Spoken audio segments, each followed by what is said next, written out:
telah menyempatkan waktunya hadir dalam webinar series 9 Guru Inovatif Generasi Inspiratif kali ini. Kelompok kami menamakan webinar ini dengan nama Guru Inovatif Generasi Inspiratif. Marilah kita senantiasa memanjatkan puja dan syukur kehadirat Allah Subhanahu wa Ta'ala atas nikmat dan karunia-Nya sehingga kita dapat bertemu dan bertatap muka meski dalam dunia maya kali ini. Bapak Ibu semuanya, bagaimana cuaca di daerah Bapak Ibu semuanya? Apakah panas? Ya, panas.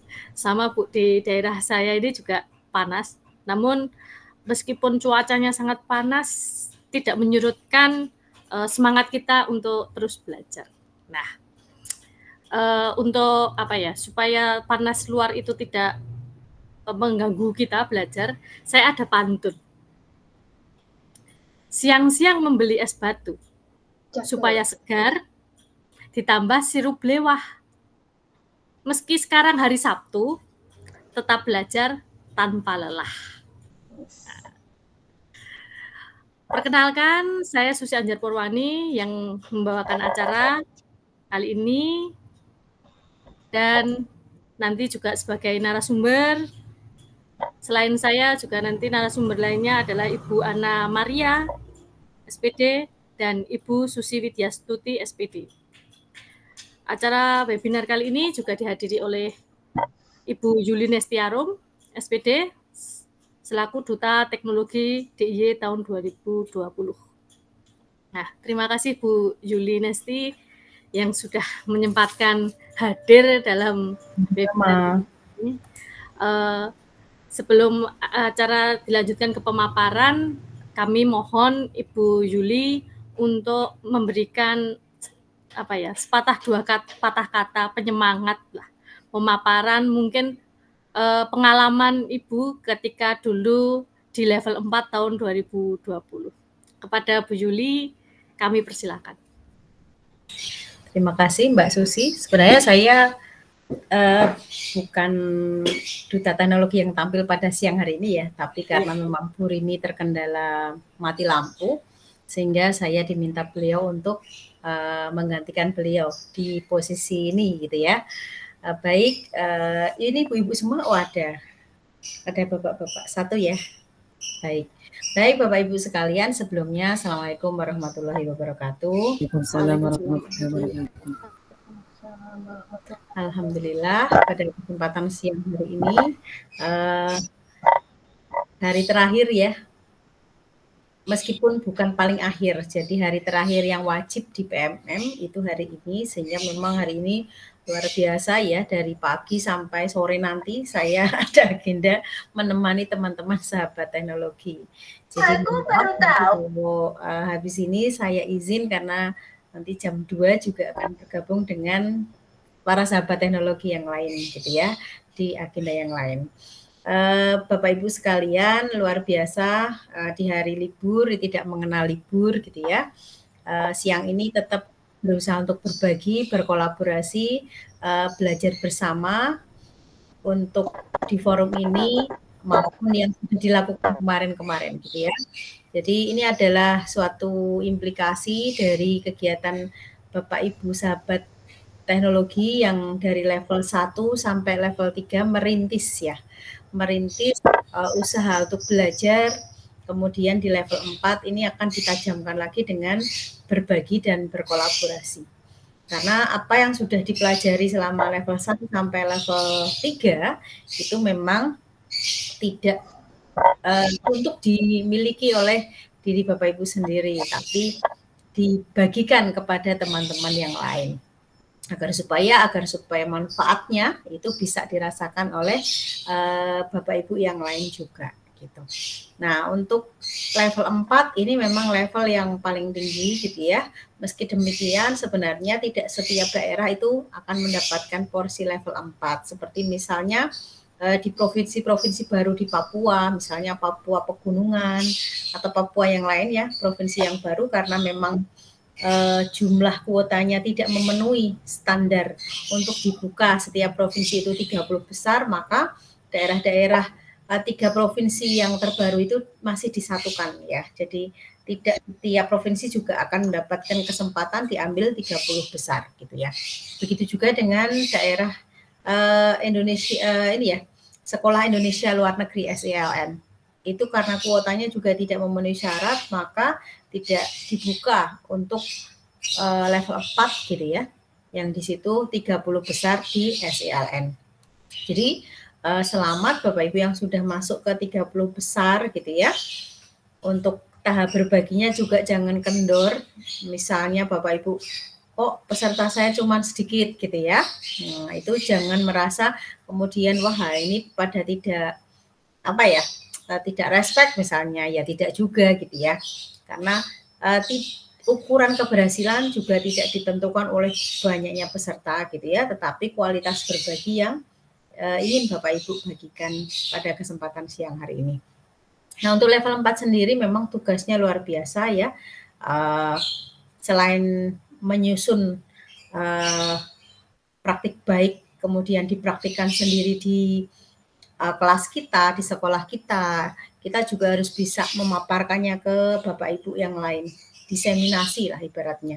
Jadi berbagi kepada Bapak Ibu yang lain dengan sendirian atau lebih baiknya berkolaborasi dengan rekan-rekan sahabat teknologi yang lain gitu. Nah, setelah kegiatan berbagi dan berkolaborasi nanti akan dilanjutkan dengan dokumentasi. Nah, dokumentasi ini beragam sekali ya.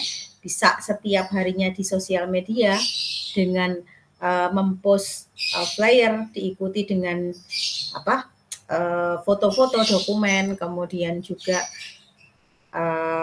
di blog gitu ya. Di blog nanti lebih banyak cerita, kemudian alurnya, termasuk mungkin bisa disisipkan link presensinya misalnya. Kemudian vlognya juga harus dihadirkan untuk bukti gitu ya, sebagai bukti kita telah berbagi praktik baik, disusun dengan sebaik-baiknya. Kalau bisa sifatnya sinematik gitu ya, jadi videonya tidak hanya vlog yang sederhana, tetapi paling tidak itu memberikan efek yang melihat itu pengen melihat sampai akhir gitu ya. Nah, itu semua rangkaian yang harus diselesaikan pada level 4 di luar mempelajari modul-modul yang ada gitu ya.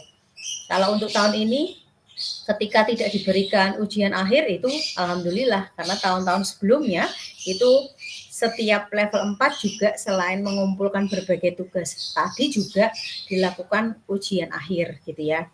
Jadi kalau tahun ini tidak ada ujian akhir itu adalah baru pertama kali sepanjang sejarah level 4 tidak ada ujian akhir level 4 gitu ya. Biasanya juga selain mengumpulkan vlog, blog, kemudian praktik baik, diseminasi, kolaborasi gitu, itu juga Bapak Ibu calon duta teknologi juga harus mengumpulkan harus mengikuti ujian akhirnya di akhir sesi setelah mengumpulkan tugas akhir. Nah, nanti dari setiap provinsi yang memenuhi syarat tentu saja 30 besar tadi akan dipilih 5 besar gitu ya. Dan 5 besar ini adalah rekomendasi Bapak Ibu Duta Teknologi beserta mentor BLPT di tiap-tiap provinsi gitu ya. Dari 5 besar itu nanti akan dipilih mengerucut lagi. Pemilihannya sudah pure dilakukan oleh BLPT dan Pusdatin Kemdikbudristek. Jadi Duta Teknologi sudah tidak tahu menau tentang di bawahnya 5 besar menjadi 1 nama gitu ya. Dan nanti 1 nama ini biasanya akan diumumkan langsung oleh BLPT gitu ya. Dan biasanya memang di situ ada berbagai ujian kembali gitu ya. Kalau tahun-tahun lalu biasanya memang ada wawancara, kemudian ada pemaparan gitu ya, pemaparan program selama setahun ke depan, lalu kemudian kalau tahun lalu bahkan memperagakan, karena waktu itu masih ada rumah belajar, maka kita diminta memperagakan secara acak. Apapun yang diminta oleh Yuri ya kita harus bisa peragakan gitu. Tapi untuk tahun ini saya kurang tahu untuk peragaannya masih ada atau tidak, berhubung rumah belajar kan memang belum bisa dibuka ya. Jadi Nanti disiapkan saja apa ya kaitannya mestinya dengan platform teknologi yang sudah Bapak Ibu terapkan di sekolah gitu ya. Kalau toh ada peragaan, karena memang sampai hari ini ada tadi yang bertanya praduta itu seperti apa, kami juga belum diberitahu ya. Jadi belum ada informasi dari BLPT, kami juga belum dikumpulkan, jadi kami belum bisa menginformasikan lebih lanjut tentang apa itu praduta gitu ya. Kemudian seleksi yang ke depan juga apakah masih sama, masih dipilih 5 besar kemudian dikerucutkan lagi menjadi seorang duta teknologi gitu ya. Yang jelas memang tidak mungkin 30 orang akan terpilih semua ya menjadi duta teknologi. Jangan pernah sangat berharap ya untuk menjadi seorang duta teknologi karena nanti tidak kecewa kalau terlalu berharap gitu ya. Jadi kita santai-santai saja lah. Kalau yang terpilih ya berarti memang dia layak menjadi duta teknologi gitu ya. Sementara misalnya yang belum terpilih ya tetap kembangkan, tetap menjadi sahabat teknologi yang senantiasa belajar berbagi dan berkolaborasi gitu ya. Jangan pernah terhenti hanya karena tidak terpilih menjadi duta teknologi, kemudian kegiatan yang sudah dilakukan dengan baik, praktik baik yang selama ini sudah dilaksanakan itu akan menjadi terhenti gitu ya. Jadi semangat buat semuanya, apa ya, sebagai seorang pendidik, kemajuan tidak harus menjadi seorang duta teknologi gitu ya. Kemajuan bisa Bapak Ibu peroleh dari segala macam aspek gitu ya. Banyak diklat yang dihadirkan, banyak forum yang bisa diikuti sehingga Bapak Ibu semua bisa terus berkarya gitu ya, terus belajar dan terus mengimplikasikan ya ilmu yang telah diperoleh kepada pembelajaran kita agar lebih. Mungkin itu saja, nanti waktunya tersita untuk Bapak Ibu yang mau presentasi. Semangat semuanya. Nanti mohon diizinkan karena saya akan membersamai juga untuk kegiatan yang lain. Terima kasih, mohon dimaafkan jika banyak tutur kata yang kurang berkenan, tindak tanduk yang kurang berkenan juga. Assalamualaikum warahmatullahi wabarakatuh. Waalaikumsalam warahmatullahi wabarakatuh. Terima kasih kepada Ibu Yulinestiarum, kami ucapkan sangat terima kasih telah mengobarkan semangat kami kembali meskipun ini hari terakhir, bahwa tidak sampai di sini untuk berbaginya, tapi setelah nanti kegiatan membatik 2023 ini terhenti, kita masih memiliki kewajiban untuk terus berbagi, apalagi tentang pemanfaatan TIK dalam pembelajaran. Bapak Ibu semuanya, kami memohon Bapak Ibu yang hadir untuk menghidupkan kameranya. Kita melakukan sesi foto terlebih dahulu. Semonggo.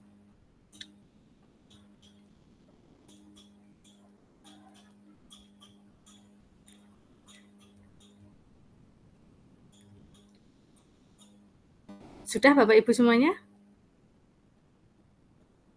Saya mulai ya. 1, 2,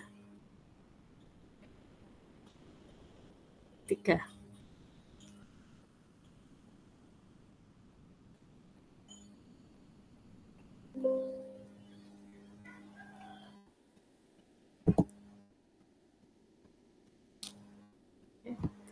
Terima kasih. Webinar kami lanjutkan. Untuk selanjutnya pemaparan dari narasumber kita. Yang pertama adalah Ibu Anna Maria SPD. Beliau akan memaparkan tentang pemanfaatan campi dalam pelajaran ekonomi. Ini campi atau gempi atau syampi. Nah, tidak usah berlama-lama, mari kita dengarkan, kita saksikan Ibu Anna Maria untuk memaparkan apa itu campi atau syampi, seperti itu. Kepada Ibu Anna Maria, waktu dan tempat kami haturkan. Terima kasih Bu Anjar.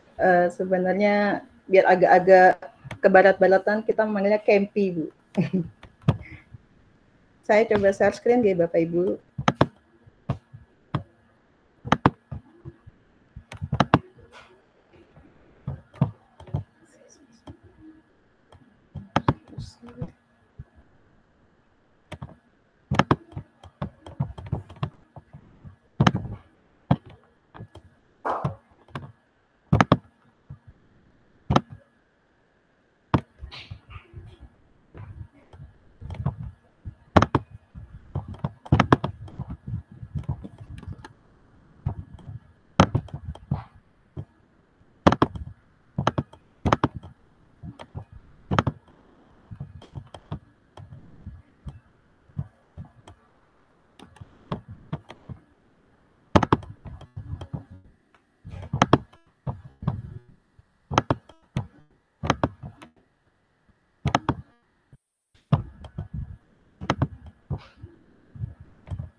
Apakah sudah terlihat Bapak Ibu?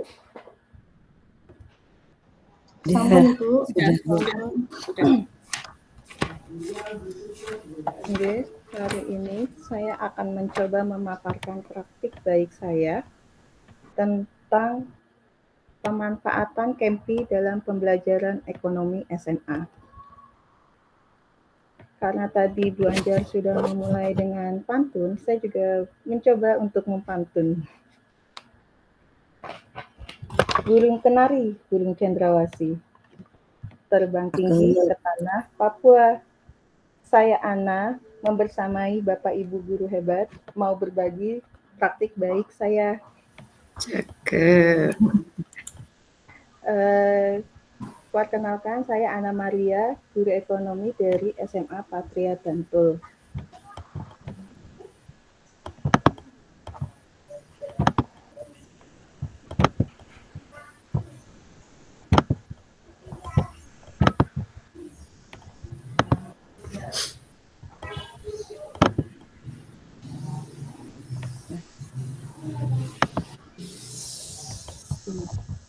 Dalam praktik baik, saya mencoba menggunakan metode STAR, di mana STAR itu terisi dari adanya situasi, tantangan, aksi, dan refleksi. Di mana situasi itu peserta didik yang kita sekarang ini kan peserta didik kita generasi Z loh, di mana dari bayi aja mereka sudah memiliki handphone, mereka sudah melek teknologi. Makanya itu merupakan situasi yang lumayan kita alami dewasa ini.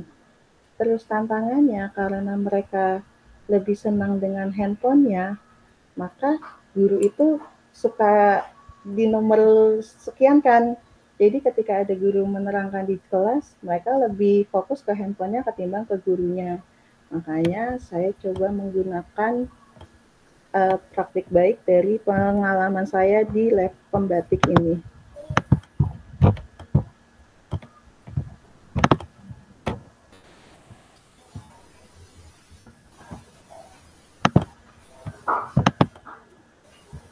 Nah, ini kan kendala pembelajaran saya. Yang pertama, siswa kurang antusias dalam mengikuti proses pembelajaran. Karena siswa kami itu datang, duduk, tidur. Bukan diam lagi, tapi sudah tidur. Karena kan sekarang itu kan kita 5 hari sekolah, yang sekolah itu sampai sore. Apalagi ketika saya dapat di jam terakhir, itu sudah kelihatan siswa-siswanya cuma tergeletak di meja. Terus kemudian juga adanya partisipasi keaktifan siswa masih kurang. Terus siswa mudah merasa jenuh dan bosan saat belajar. Keseringannya, Bu, kapan pulang? Bu, jam kos ya Bu, seperti itu kan. Terus juga pembelajaran hanya berpusat pada guru. Selama ini kita masih menggunakan metode ceramah, pakai LKS, terus juga diskusi-diskusi yang semua berpusat pada gurunya. Maka menghasilkan pembelajaran belum optimal. Dan setelah itu, kita juga kan sebenarnya punya platform teknologi, tapi kita masih kurang mengoptimalkan platform tersebut.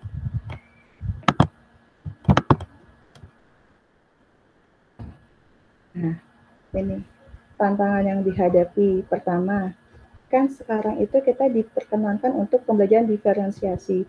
Terkadang kita dalam melakukan pembelajaran, kita masih pemilihan dan penggunaan media pembelajarannya kurang tepat. Setelah medianya kurang tepat, model strateginya pun kita tidak tepat. Maka kan modelnya nggak tepat, medianya nggak tepat, gurunya juga masih gagap teknologi. Berarti kan itu benar-benar sesuatu yang perlu kita hadapi nih. Apa sih solusi untuk hal yang seperti itu? Nah, setelah kemarin pembatik, saya mendengar kata-kata multimedia pembelajaran interaktif. Saat tugas pembatik itu, saya menggunakan Smart App Creator. Ini merupakan contoh MPI saya. Pak.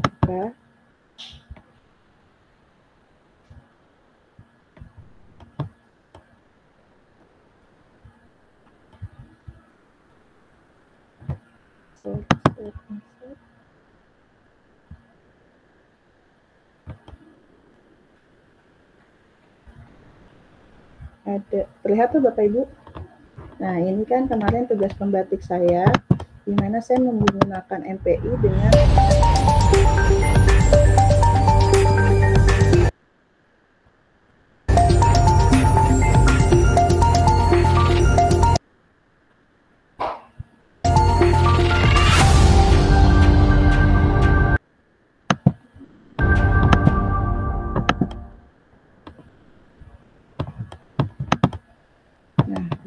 kita mulai start. Adanya petunjuk, di MPI itu kan harus selalu menggunakan petunjuk dalam pengerjaannya. Dan ini adalah menu-menunya. Dalam menunya ini saya menggunakan bantuan untuk kuis, saya menggunakan Quizizz, untuk video pembelajaran saya dengan YouTube, sama referensi dari buku Kemdikbud dan buku-buku pelajaran yang saya miliki. Di sini kan berdasarkan menu-menu, nanti siswa memilih sesuai dengan kebutuhannya.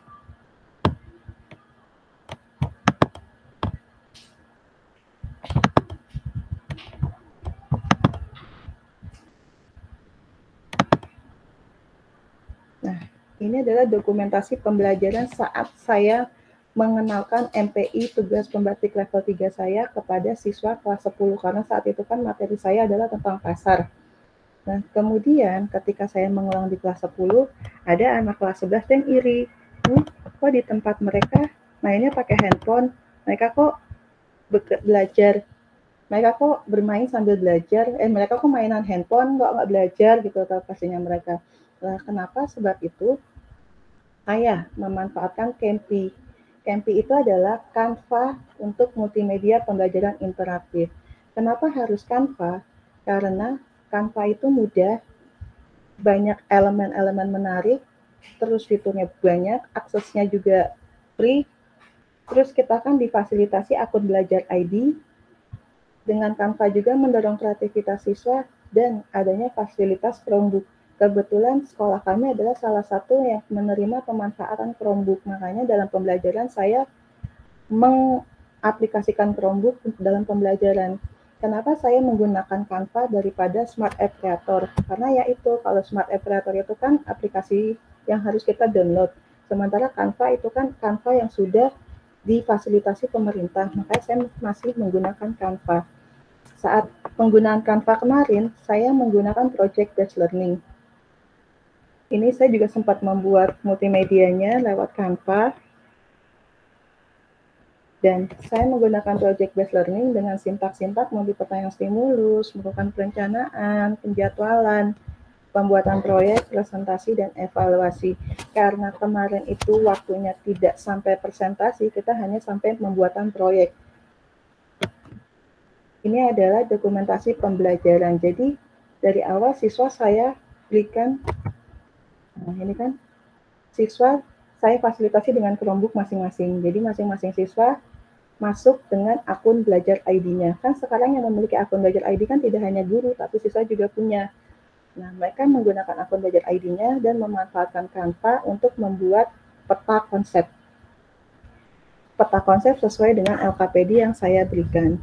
Jadi mereka membuka Canva-nya dengan desain, terus peta konsep, menambahkan elemen-elemen sesuai dengan kecintaan, kesenangan, dan versinya mereka dengan tema ketenaga kerjaan.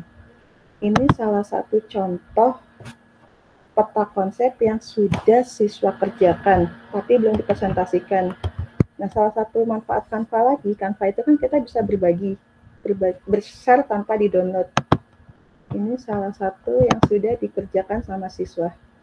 Karena sistemnya cuma peta konsep, maka dalam pembuatan MPI-nya, multimedianya, dia hanya peta konsepnya saja, peta konsep materi ketenaga kerjaan, di mana ada pengertian, ada ketenaga kerjaan, dengan adanya pengertian, ada konsep, permasalahan, solusi, dan sistem upah.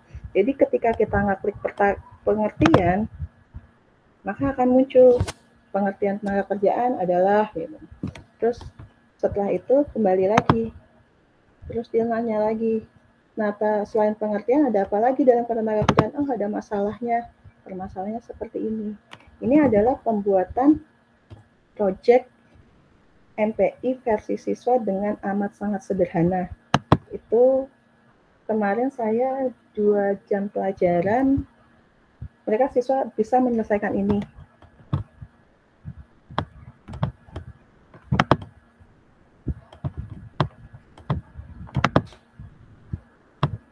Nah, tapi yang namanya aplikasi itu kan ada plus minusnya. Yang tadi segala macam saya ceritakan kelebihannya Canva, yang interaktif, yang bikin kreatif, menyesuaikan kebutuhan, bisa berkolaborasi. Canva juga punya kekurangan, yaitu kenapa? dalam pembuatannya kita membutuhkan waktu yang sangat lama dan harus fokus. Jadi siswa saat itu benar-benar fokus ke pekerjaannya dan waktunya lama. Jadi tidak bisa dalam satu kali pertemuan selesai. Terus juga harus ada akses internet yang kuat. Kadang kan untuk semua siswa langsung dikerjakan tidak kuat, makanya kadang tapping handphone. Makanya menurut saya apa yang kemarin saya lakukan adalah kekurangannya itu harus memiliki internet kuat dan juga membutuhkan waktu yang lama.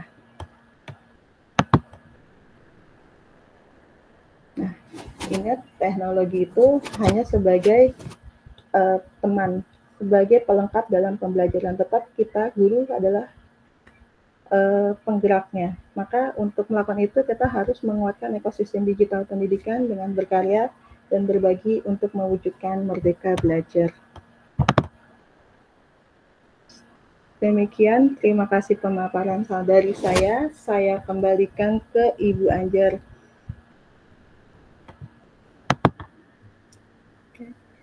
Baik, terima kasih pemaparan yang luar biasa dari Ibu Ana tentang Canva untuk MPI. Jadi itu adalah Kampi, bukan Kembi. Seperti itu. Baik, Bapak Ibu nanti untuk sesi tanya jawabnya di akhir saja, nggih. Jadi untuk saat ini kita lanjutkan kepada pemapar nomor 2. Pada Ibu Susi Widyastuti, waktu dan tempat kami haturkan.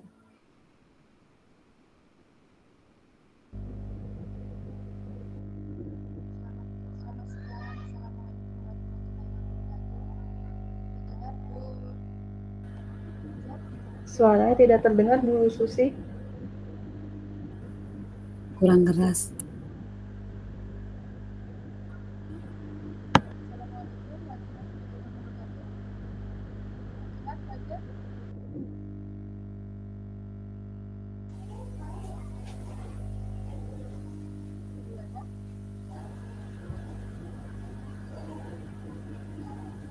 Coba pakai headset tadi, Bu.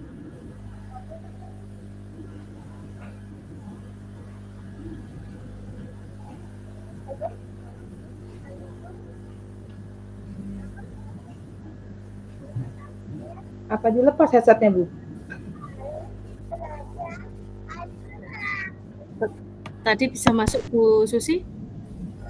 Apakah ada kendala?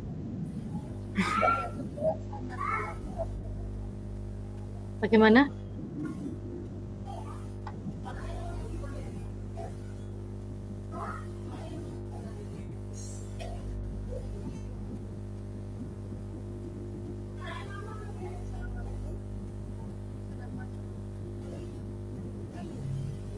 Masih belum masuk Bu Susi? Mungkin jack headsetnya mungkin kurang.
berhubung Bu Susi Widyastuti terkendala nggih.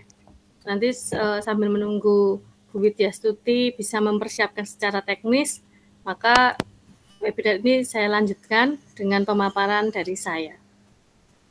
Jadi sebentar saya share screen dulu.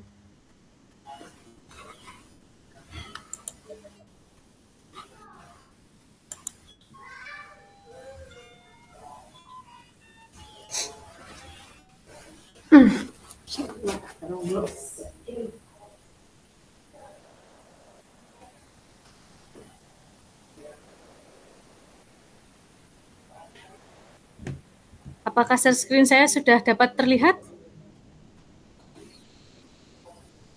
Sudah, Bu. Oke, baik. Sudah.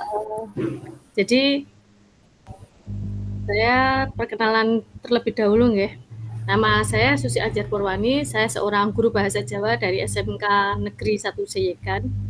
Pada siang hari ini saya akan memaparkan tentang pemanfaatan Google Maps dalam pembelajaran bahasa Jawa untuk materi Keraton Yogyakarta. Berhubung materi Keraton Yogyakarta merupakan materi yang sangat luas, di pemanfaatan Google Maps ini pada submateri Sumbu Filosofis Yogyakarta.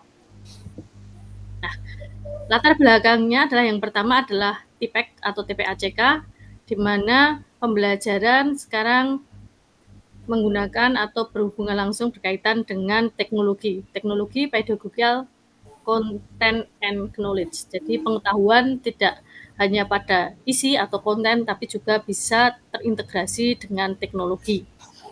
Kemudian pembelajaran yang berpusat pada siswa. Jadi guru itu sebagai fasilitator. Kemudian latar belakang yang ketiga adalah siswa dekat dengan gadget atau gawai mereka. Jadi ketika pembelajaran seringkali para peserta didik itu merasa bosan dan lebih senang untuk membuka gadgetnya. Maka dari fenomena ini saya berusaha untuk mengalihkan siswa dari membuka gadget untuk membuka sosial media atau yang lainnya, saya gunakan untuk pembelajaran. Kemudian latar belakang ketiga adalah pembelajaran materi Keraton Yogyakarta, karena keraton itu ada sebuah museum seperti itu, tidak memungkinkan siswa untuk menuju lokasi di sana. Nah, aplikasi Google Maps dipilih karena memanfaatkan aplikasi teknologi yang familiar pada siswa. Jadi siswa itu sudah sangat familiar dengan Google Maps, sedangkan siswa juga mayoritas memakai smartphone Android, di mana aplikasi Google Maps adalah aplikasi bawaan. Jadi para siswa tidak perlu menginstal aplikasi baru. Kemudian yang ketiga ini saya memilih model pembelajaran discovery learning karena terkait dengan pembelajaran yang berpihak pada siswa. Seperti itu. Kemudian, penggunaan discovery learning yang pertama itu sintaknya adalah stimulus atau pemberian rangsangan. Saya pertama-tama memberikan pemantik terlebih dahulu, memberikan pertanyaan kepada siswa. Apakah pernah mendengar posisi keraton? Bahwa bangunan keraton itu dengan Tugu Jogja, kemudian Panggung Kerapia itu berada dalam satu garis lurus. Para siswa tahu, sangat familiar dengan ikon Jogja, yaitu Tugu.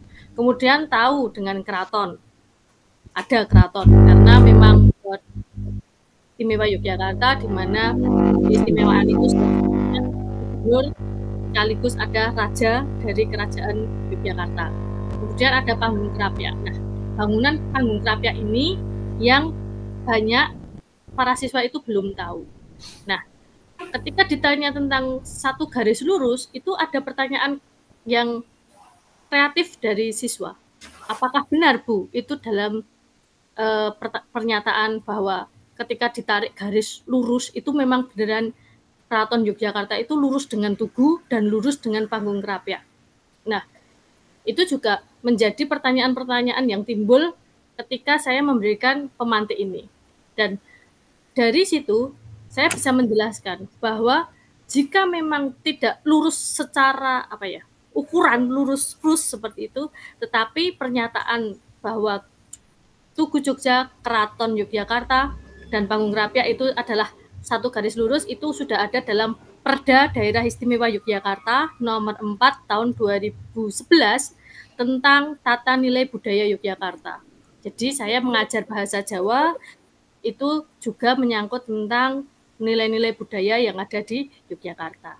Nah, tentang Keraton Yogyakarta yang segaris lurus dengan Tugu Jogja dan Panggung Krapyak itu terdapat dalam di bagian tata nilai penataan ruang dan arsitektur. Jadi selain Tugu Jogja, Keraton Yogyakarta, dan Panggung Krapyak yang segaris lurus dikenal dengan Sumbu Filosofi Yogyakarta, di dalam perda ini juga ada Keraton Yogyakarta yang segaris lurus dengan pantai selatan dan Gunung Merapi yang dinamakan dengan Sumbu Imajiner.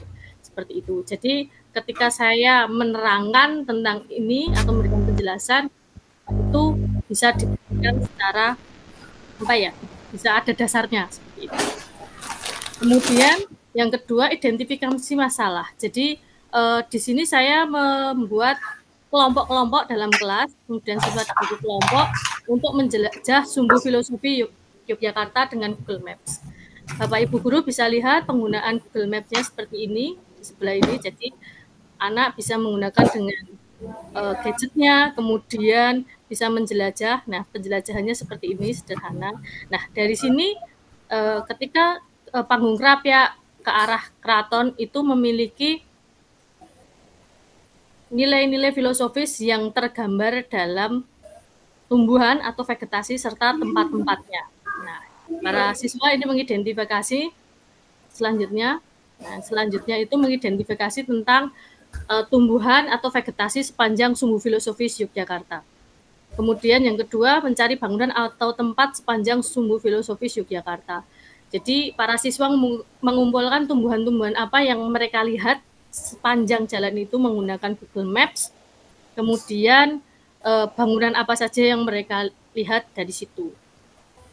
Maka ketika ada fenomena-fenomena seperti itu, anak nanti cenderung lebih aktif karena dia menggunakan Google Maps-nya dan secara berkelompok, karena nanti yang saya buat adalah ada kelompok yang dari arah Panggung Krapyak menuju keraton dan ada juga kelompok yang dari Tugu ke arah keraton, seperti itu. Jadi satu kelas itu terdiri dari beberapa kelompok, kemudian saya pecah menjadi 2 kelompok yang besar, seperti itu. Nah, seperti yang saya utarakan tadi, setiap tanaman atau bangunan atau tempat memiliki makna simbolis. Kemudian pengolahan data. Nah, di dalam pengolahan data, siswa dapat mencari referensi di internet tentang Sumbu Filosofis Yogyakarta.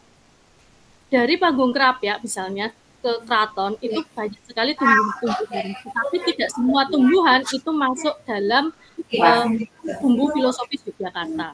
Jadi para siswa bisa mencari referensi-referensi dari semua tanaman-tanaman yang mereka temui tadi, yang termasuk ke dalam Sumbu Filosofis yang mana. Kemudian bangunan-bangunan yang termasuk dalam Sumbu Filosofis yang mana.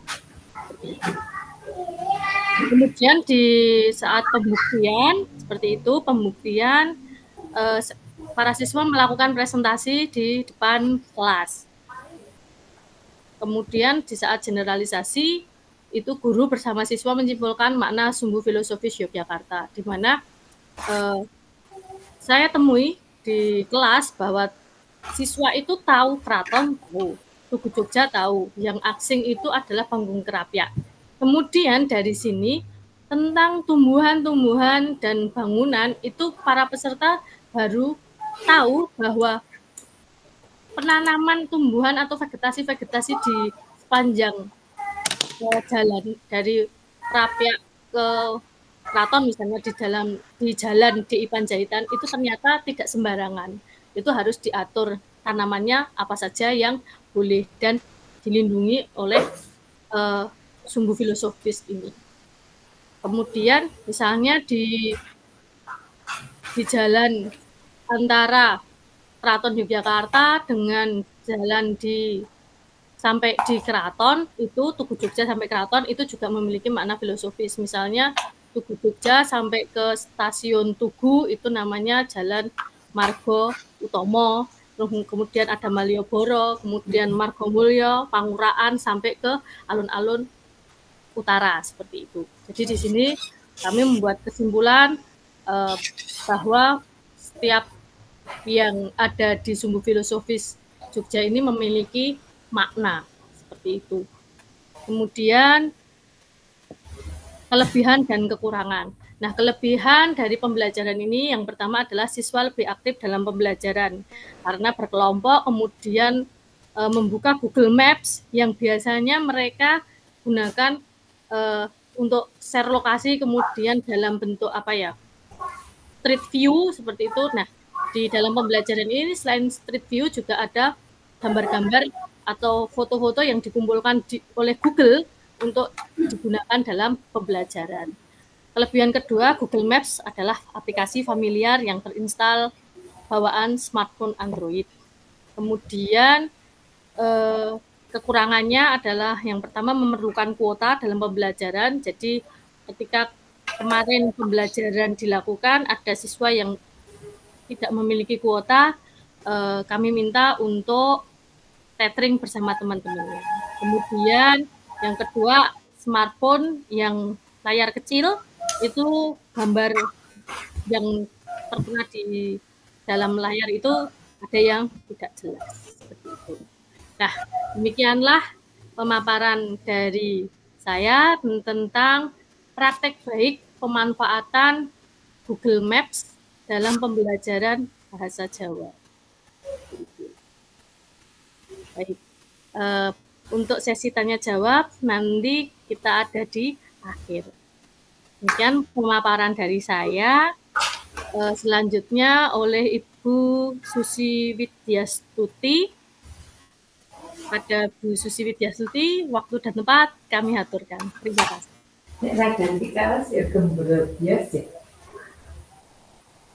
Assalamualaikum warahmatullahi wabarakatuh. Muncul suaranya nggak, Bu? Waalaikumsalam warahmatullahi wabarakatuh. Masuk Bu Susi, masuk. Monggo. Alhamdulillah. Mohon maaf Ibu, tadi ini sudah ganti HP ini sekarang. Nggih. Izin share screen nggih, Ibu.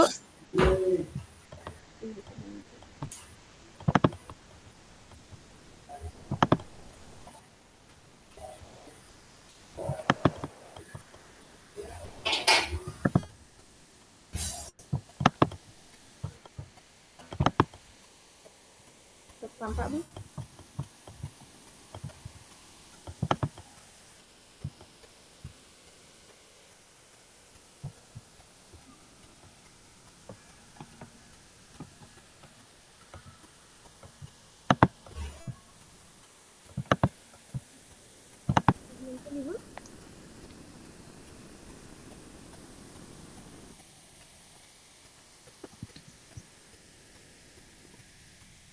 Sudah muncul?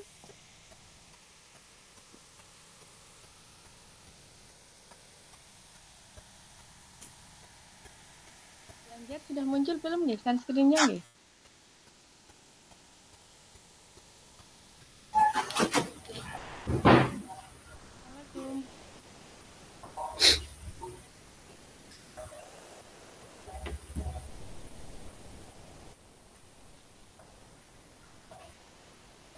Assalamualaikum. Assalamualaikum warahmatullahi wabarakatuh.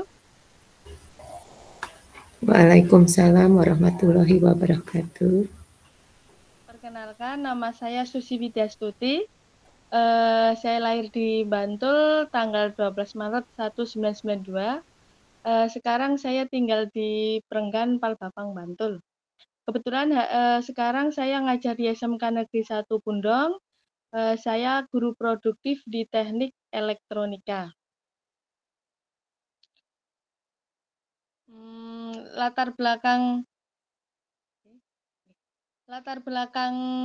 saya melakukan inovasi pembelajaran ini yaitu karena saya melihat bahwasanya setiap kali siswa masuk kelas biasanya di jurusan SMK itu kan biasanya kita lebih ke praktek, Ibu. Jadi lebih ke project based learning nggih. Nah, tapi ada materi-materi tertentu yang memang harus kita ada teorinya.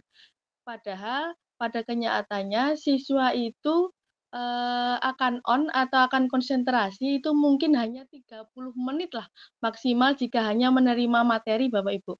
Jadi di sini saya berinovasi membuat media pembelajaran yang mungkin pada dasarnya karena yang pertama yaitu siswa itu lebih tertarik dengan gadget.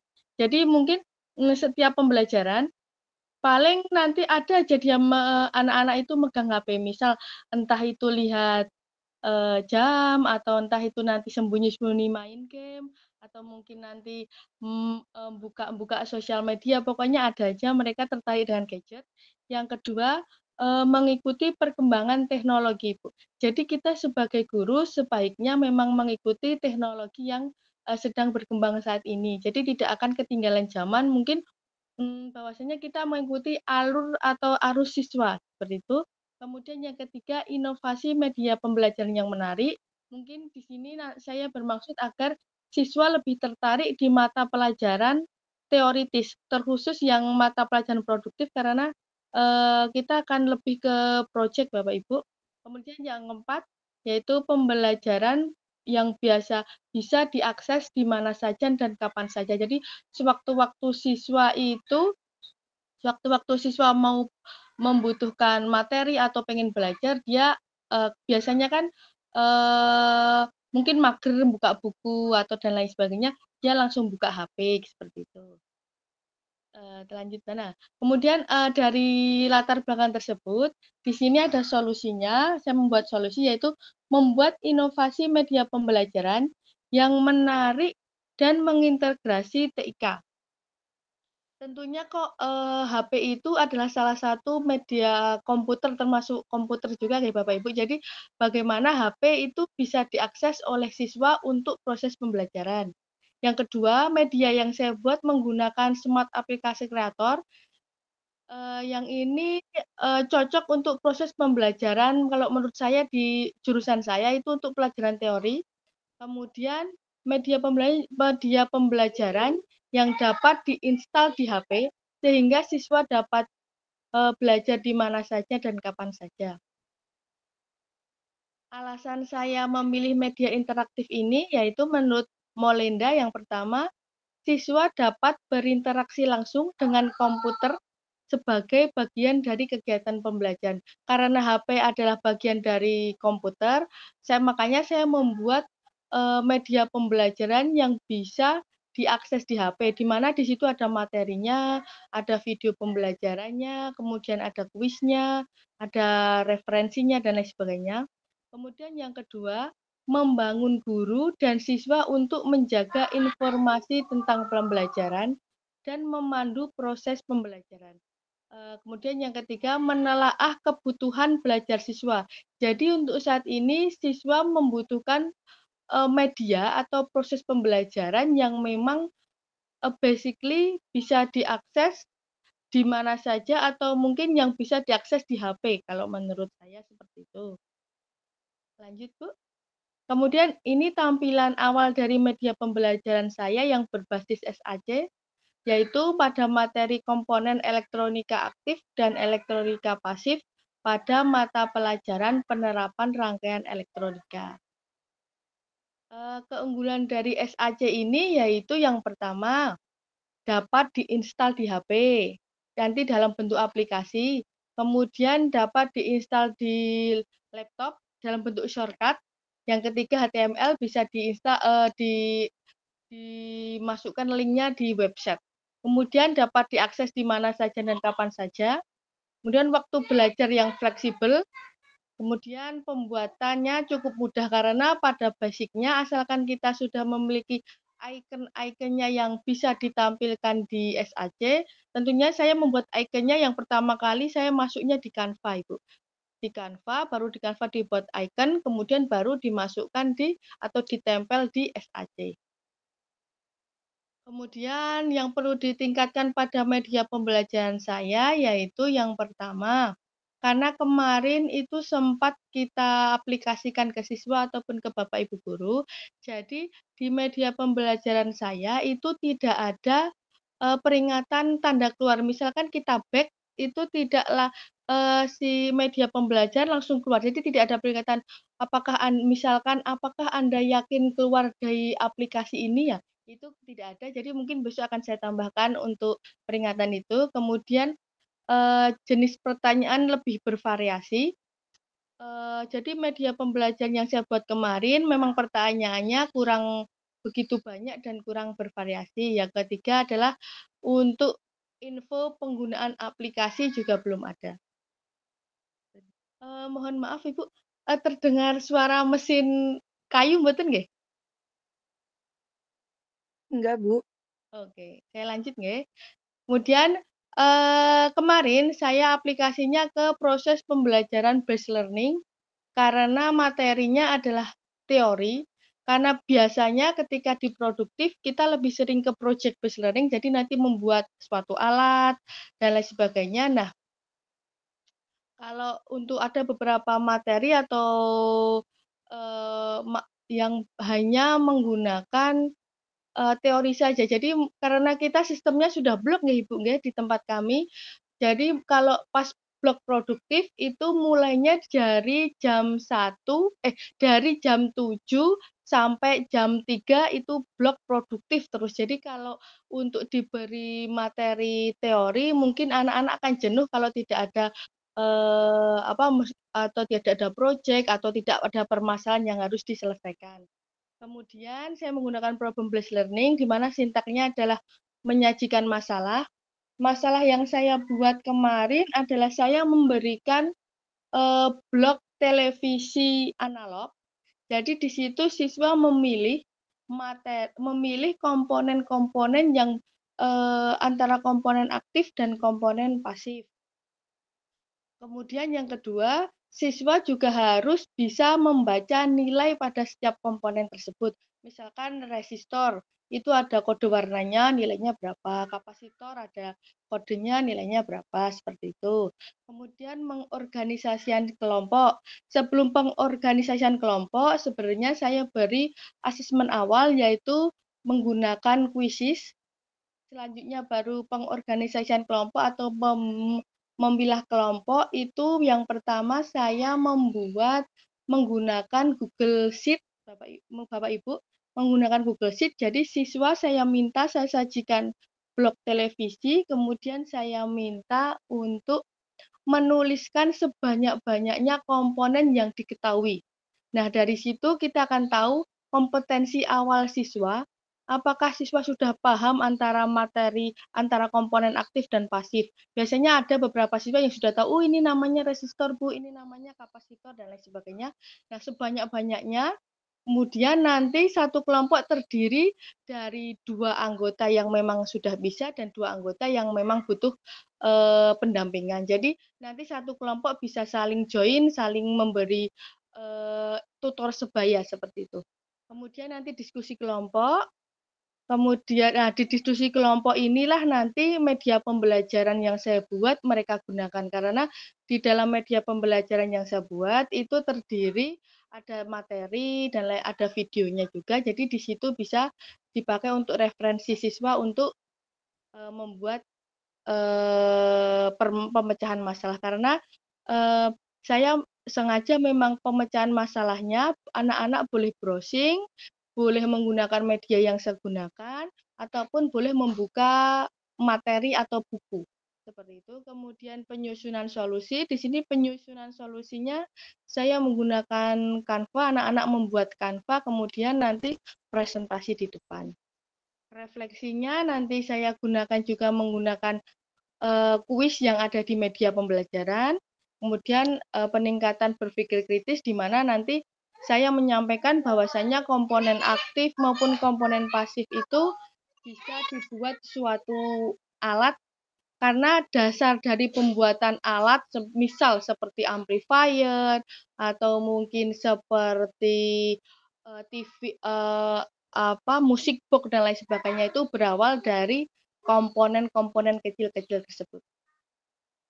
Lanjut Bu Ana. Nah, ini proses pembelajaran yang saya lakukan. Yang pertama berdoa, kemudian kedua saya melakukan presensi, yang ketiga yaitu menyampaikan tujuan pembelajaran. Di sini tujuan pembelajaran yang saya sampaikan yaitu siswa mampu membedakan atau menganalisis komponen aktif dan komponen pasif. Kemudian siswa mampu membaca nilai pada setiap komponen seperti itu. Nah, selanjutnya Bu. Nah, ini asesmen awal saya menggunakan kuisis. Itu adalah materi-materi tentang komponen aktif maupun komponen pasif. Kemudian, nah di sini itu yang saya bawa adalah blok televisi yang sudah copotan itu, blok televisi analog. Kemudian saya dilepas, di situ kan banyak komponennya. Siswa saya sajikan, satu meja posisi waktu itu satu, jadi siswa mengisi di Google Sheet sebanyak-banyaknya komponen yang mereka ketahui atau kompetensi awal tentang komponen yang mereka ketahui. Nanti akan terlihat bahwanya ada siswa yang memang sudah bisa, ada siswa yang memang belum bisa, karena ini materi untuk kelas 11 itu. Kemudian lanjut, setelah itu kemudian sudah dibagi kelompoknya, anak berdiskusi itu menggunakan SAC yang saya buat, media yang saya buat. Selanjutnya ini tadi setelah membuat media, mereka menuliskan di modul. Selanjutnya hasil dari modul mereka diskusi, kemudian dibuat di sebuah Canva, kemudian presentasi. Nah, ini evaluasi media SAC-nya. Di situ ada kuis yang bisa dikerjakan siswa setelah proses pembelajaran. Selanjutnya, ini refleksi yang saya lakukan. Kemudian yang terakhir adalah kita melakukan seremonial. Seremonial untuk media yang saya gunakan. Alhamdulillah, karena problem based learning, jadi anak menganalisis itu pada kenyataannya memang lama, Ibu. Karena tidak semua anak bisa mana komponen aktif, mana komponen pasif, cara membaca resistor, dan lain sebagainya itu memang sedikit agak susah. Jadi waktu dari jam 7 sampai jam 3 nanti jelang istirahat 2 kali itu waktunya memang mepet menurut saya karena nanti masih membuat Canva, melakukan presentasi dan lain sebagainya. Mungkin cukup sekian Ibu, terima kasih. Mohon maaf saya dibantu dengan Bu Ana karena ternyata untuk share screen belum bisa. Terima kasih Bu Ana. Oke. Ya, wassalamualaikum warahmatullahi wabarakatuh. Waalaikumsalam warahmatullahi wabarakatuh. Terima kasih Bu Susi Widyastuti yang sudah memaparkan dengan begitu detailnya pemanfaatan SAC dalam pembelajaran Bu Susi Widyastuti di produktif elektronika nggih Bu nggih. Nggih, bener leres Bu. Oh ya, seperti itu. Semoga Bapak Ibu yang ingin menanyakan tentang materi yang telah dipaparkan hari ini boleh dengan raise hand atau menulis di kolom chat. Semoga.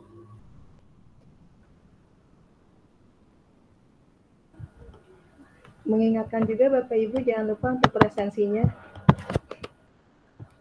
Oh ya, kolom chat juga sudah ada link presensi di bit.ly/webinar DIY 9.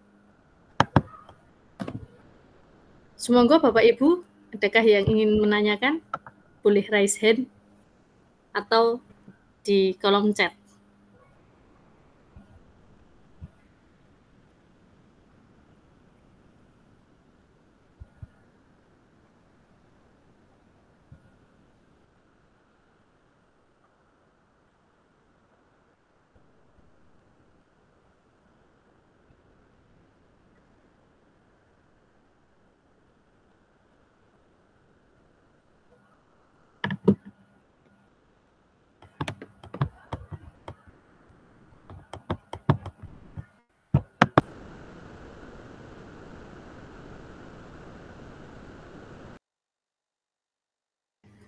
Baik, sambil menunggu Bapak Ibu, oh ada ini. Ibu Rizky Puspita Dewi. Untuk Bu Ana, apakah MPI yang dibuat dengan Canva bisa ditautkan ke platform lain untuk asesmennya seperti dengan Google Form atau Quizzes? Monggo Ibu Ana. Ya, terima kasih Bu Dewi. Sebenarnya untuk Canva itu kan sesuatu yang fleksibel. Dia semua bisa ditautkan. Kenapa saya pakai Quizzes kemarin? Karena Quizzes itu kan kebetulan soal saya sudah ada di Quizzes. Jadinya untuk menghemat waktu dan tenaga, jadi tinggal linknya aja kita pakai Quizzes. Pakai Kahoot bisa, pakai Gform bisa, pakai PPT ya bisa, asal selama kita masukkan linknya itu, kita bisa nyimpennya di Google Drive. Seperti itu Bu Dewi.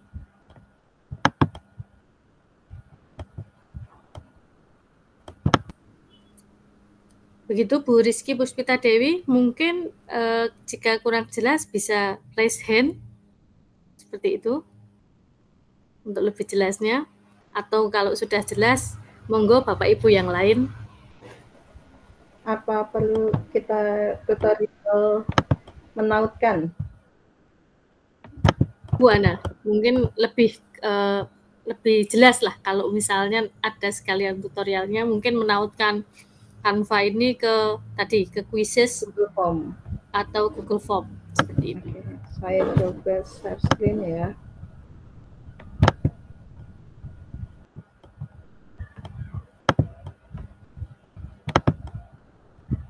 Nah, ini kan salah satu kita misalnya membuat desain baru presentasi. Tapi sebelumnya kita sudah menyiapkan dulu nih Bu, link Google Form-nya.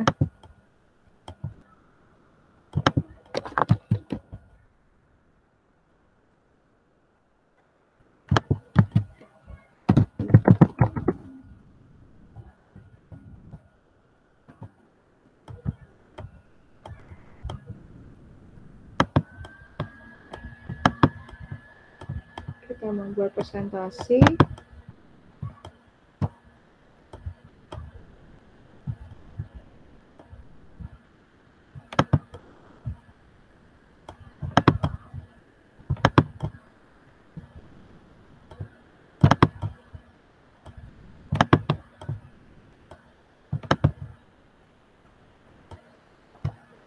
Bentar ya, ini agak lama.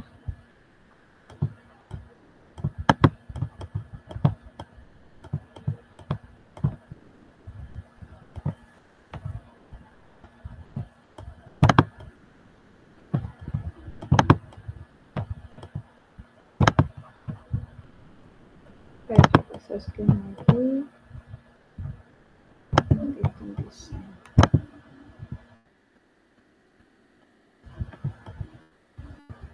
Nah, ini tadi kan yang sudah kita buat Canva-nya, kita tambahkan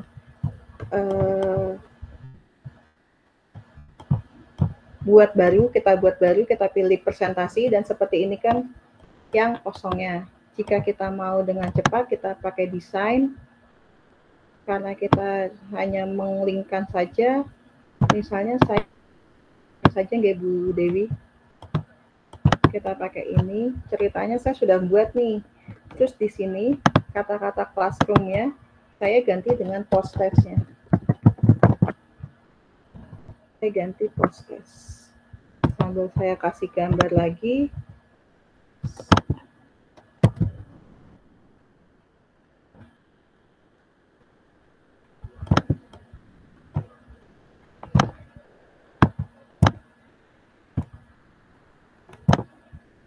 Setelah sudah seperti ini, kita hanya tinggal menautkan apa yang kita buat dengan link yang sudah kita siapkan.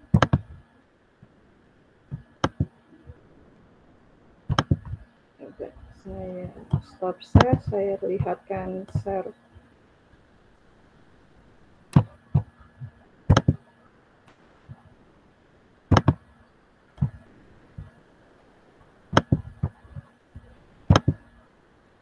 Ini kebetulan kebetulan materinya tentang upah. Ini yang kemarin sudah dibuat sama anak-anak saya, tinggal kita kopikan saja linknya.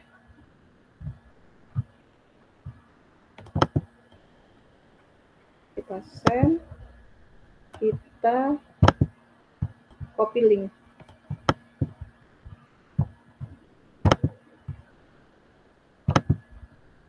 Link inilah yang nanti akan kita tautkan ke yang sudah kita buat tadi di Canva.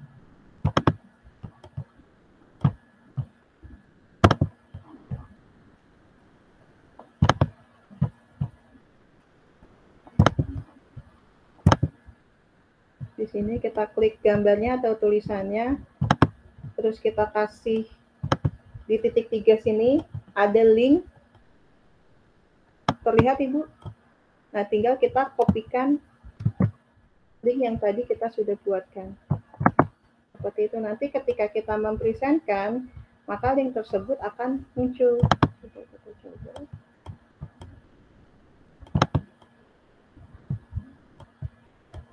Ketika kita klik sini,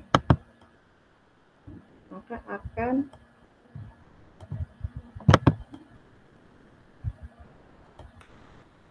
muncul kah? Muncul post testnya. Kurang lebih seperti itu Bu Dewi. Semoga penjelasannya menjelaskan, tidak makin membingungkan.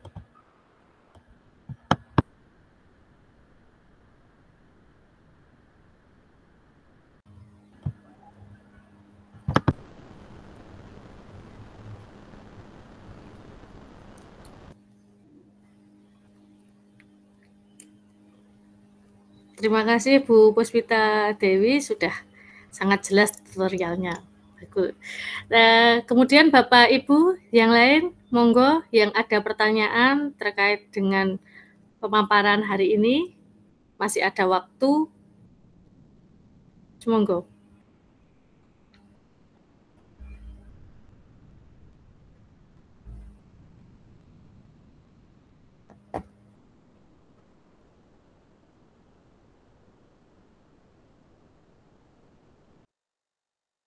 Ibu Novitasari, monggo Bu, bisa. Terima kasih. Saya mau bertanya tentang yang SAC tadi ya, karena sesama guru produktif sama Bu Susi dan saya belum pernah menggunakannya.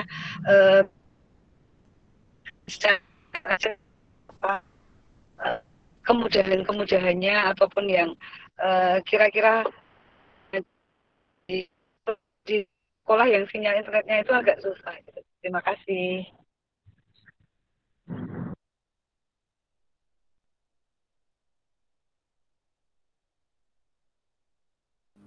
Semoga Bu Susi Widyastuti, tadi dari Bu Novitasari. Bu Novita, mohon maaf, tadi suaranya putus-putus Bu. Bisa diulang betul nggih? Oh ya, maaf saya off cam ya karena ini juga sedang di jalan.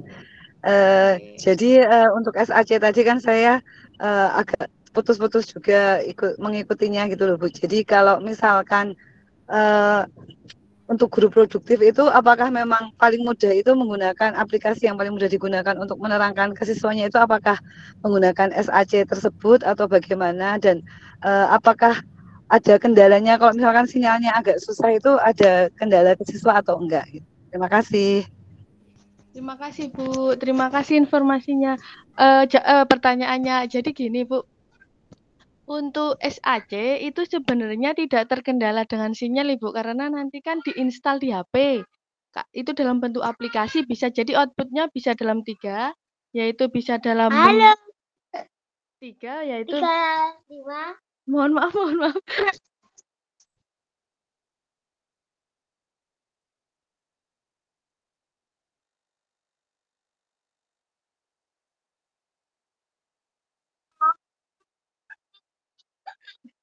Mohon maaf Ibu, ini bocil-bocil.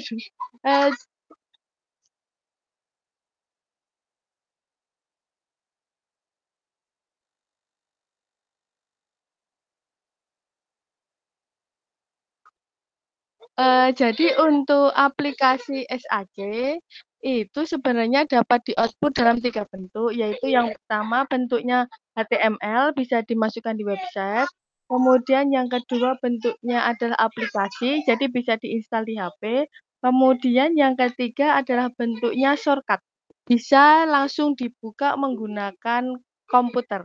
Jadi kalau untuk guru produktif mana yang bagus? Kalau menurut saya kalau produktif itu memang lebih ke project Ibu. Jadi kalau untuk materi teori saya baru mencoba untuk yang SAC Ibu. SAC kemudian aplikasi yang lainnya bisa menggunakan Quizzes dan lain sebagainya. Kalau untuk yang lainnya kemarin nyoba-nyoba game-game itu cocoknya seperti kalau nggak salah ada yang apa icon-iconnya itu untuk SD, SMP. Kalau untuk yang SMK belum ada. Oke, terima kasih.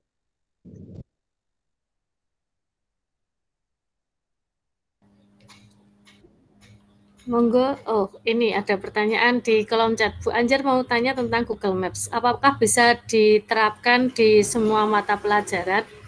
Baik, Google Maps ini kan basisnya tentang lokasi nggih Bapak Ibu. Jadi lebih baik diterapkan kepada materi-materi yang memang membutuhkan lokasi.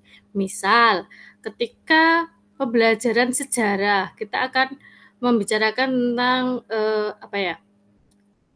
peninggalan kerajaan Hindu-Buddha, misalnya tentang Prambanan, Candi Prambanan. Kita kan tidak bisa ya ngajak siswa kemudian ke Prambanan dalam satu waktu seperti itu. Nah, itu bisa digunakan nanti di Prambanan.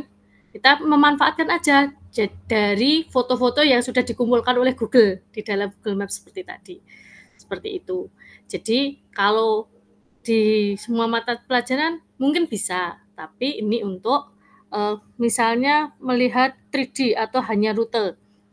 Untuk Google Maps ini masih terbatas pada di bagian rute dan 2 dimensi. Untuk 3 dimensinya nanti di HP, karena siswa itu kan lebih banyak di HP ya, membawa HP itu di siswa saya itu agak kesusahan untuk wujud 3D, meskipun dalam Maps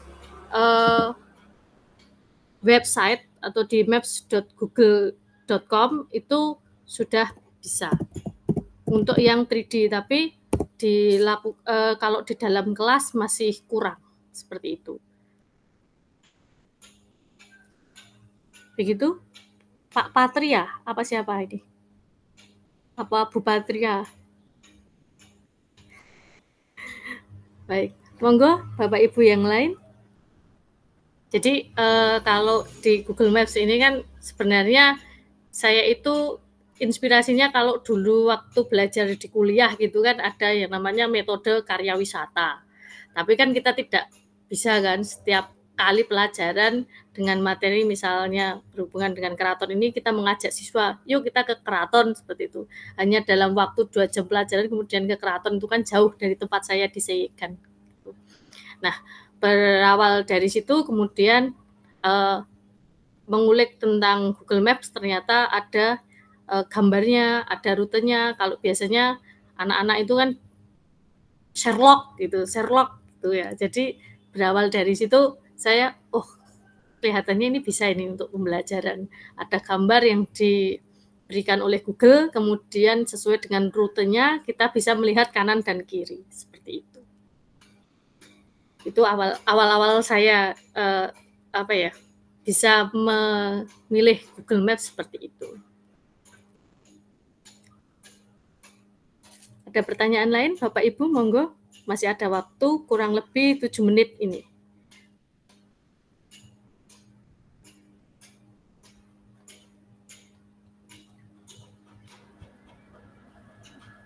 Selain pertanyaan juga bisa masukan dan kritik buat kami bertiga, Bapak Ibu.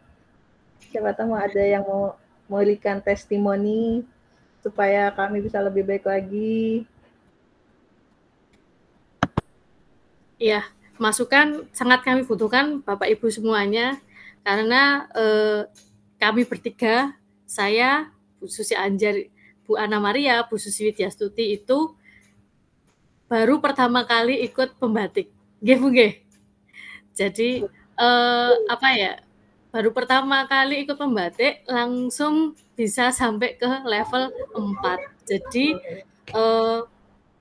apa ya, masukan, saran dalam hal berbagi apa yang sudah kita lakukan, praktik baik yang kita lakukan adalah suatu umpan balik yang sangat kami butuhkan untuk saat ini. Seperti itu.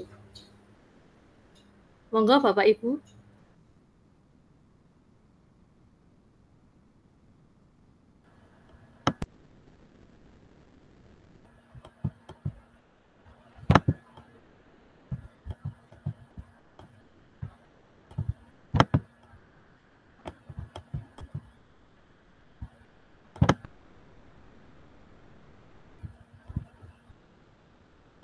Tadi ada yang wapri, Bu. Tadi ada teman-teman saya sempat masuk, cuma karena gangguan sinyal sempat keluar-keluar meminta nanti kalau bisa PPT-nya dikirimkan ya, Bu. PPT-nya bisa di-share mungkin? Oke. Kalau saya itu di Canva. Bentar.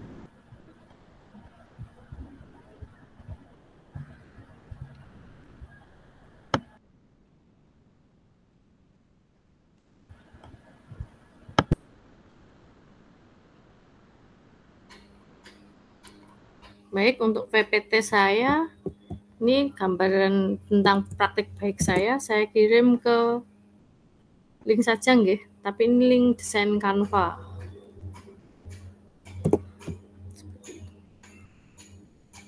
Mungkin Bu Ana juga bisa memberikan ini materi untuk hari ini. Siapa tahu nanti menginspirasi Bapak Ibu yang hadir di sini menggunakan Canva untuk media pembelajaran interaktif di mata pelajaran Bapak Ibu yang ada di sini. Kemudian Bu Susi juga bisa memberikan materinya di kolom chat. Mungkin Bapak Ibu guru nanti yang ingin belajar tentang SAC, nah ini menghubungi Bu Susi Widyastuti. Mungkin terkait dengan yang produktif. Apa ya? Biasanya kan kalau produktif itu waktunya lama nggih Bu Susi nggih? Bisa jadi satu hari itu full 10 jam pelajaran itu produktif seperti itu. Jadi kalau hanya pelajaran apa ya di dalam kelas kemudian teori saja nanti membosankan. Nah, mungkin bisa ini alternatif untuk SAC ini untuk pembelajaran di kelas supaya anak dalam 10 jam pelajaran itu tidak merasa bosan. Seperti itu. Jadi nanti misalnya ketika tadi sudah disampaikan Bu Susi bisa jadi 3 ya Bu ya? 3 aplikasi ya, bisa aplikasi, bisa HTML, dan satu lagi bisa satu shortcut. Jadi langsung dibuka di laptop bisa. Oh, langsung dibuka di laptop bisa. Kalau di web itu Bu, kalau misalnya kan SAC ke HTML-nya mungkin apakah perlu web tambahan atau memang langsung dari SAC bisa langsung jadi HTML? Tadi langsung bisa jadi HTML Ibu. Jadi nanti langsung masuk ke web, langsung import HTML-nya langsung. Oh gitu.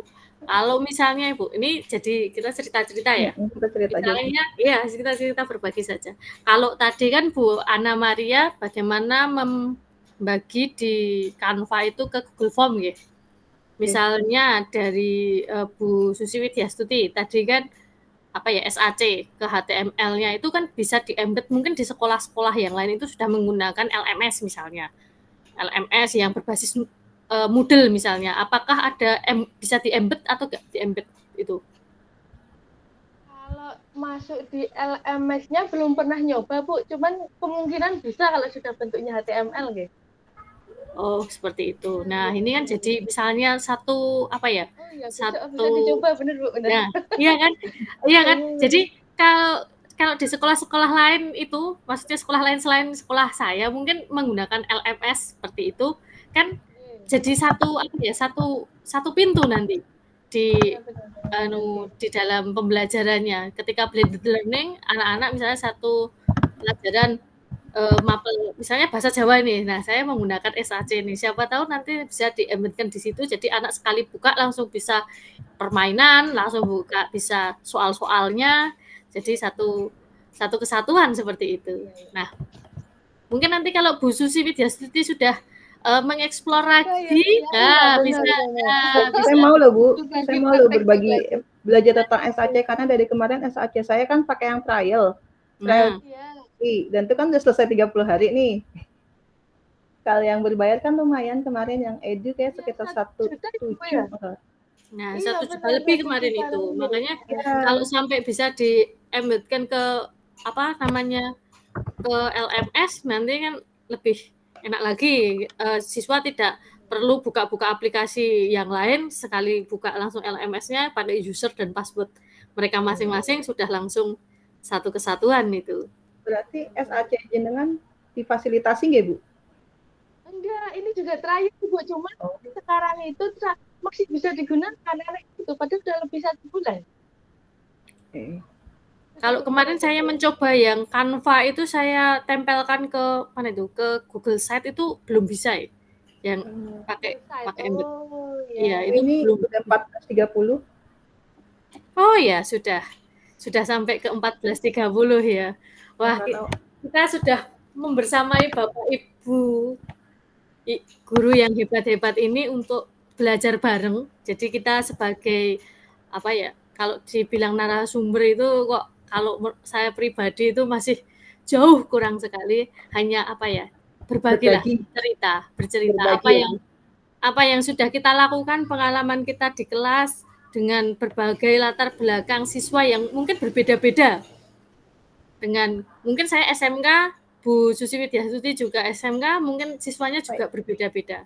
Namun berbagi ini tidak terus kemudian yang memaparkan ini menjadi orang yang paling hebat, tidak, mungkin bisa diaplikasikan, dimodifikasi. Kalau sekarang kan ada ATM, amati, tiru, modifikasi gitu. Atau mungkin bisa selain ATM ada ATP Bapak Ibu. Amati, tiru, plek ya gitu. Nah, amati, tiru, plek gitu ya. Monggo kita berbagi dengan tujuan untuk pembelajaran yang lebih baik seperti itu. Sampai di penghujung acara webinar kali ini, kami mengucapkan terima kasih sebesar-besarnya kepada Bapak Ibu guru yang telah hadir, telah meluangkan waktu dan tenaganya untuk hadir dalam webinar kali ini. Sebagai penutup, marilah kita yang beragama Muslim, Islam, kita tutup dengan bacaan hamdalah bersama-sama. Alhamdulillahirrahmanirrahim. Semoga kita dapat bertemu di lain kesempatan. Saya sebagai pembawa acara di sini, apabila banyak salah kata, kami mohon maaf yang sebesar-besarnya. Assalamualaikum warahmatullahi wabarakatuh. Waalaikumsalam. Waalaikumsalam warahmatullahi wabarakatuh. Terima kasih Bu Ana, Bu Susi, Bu Anjar. Terima kasih sharingnya Bu.